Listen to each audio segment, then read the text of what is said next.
চাইনিজদের মাথায় বুদ্ধি। আসসালামু আলাইকুম বন্ধুরা, কেমন আছেন? আশা করি খুব ভালো আছেন। জলটা ফেলে দেওয়ার জন্য তার গার্লফ্রেন্ডটাকে একটা চড় মারে। ছেলেটি খুব রেগে যায়। তারপর দেখুন ছেলেটি কি করে, বাঁশের চোঙা কাটছে। দেখুন বন্ধুরা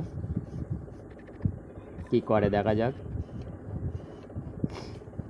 দেখতে থাকুন কত সুন্দর জিনিসটা তৈরি করছে।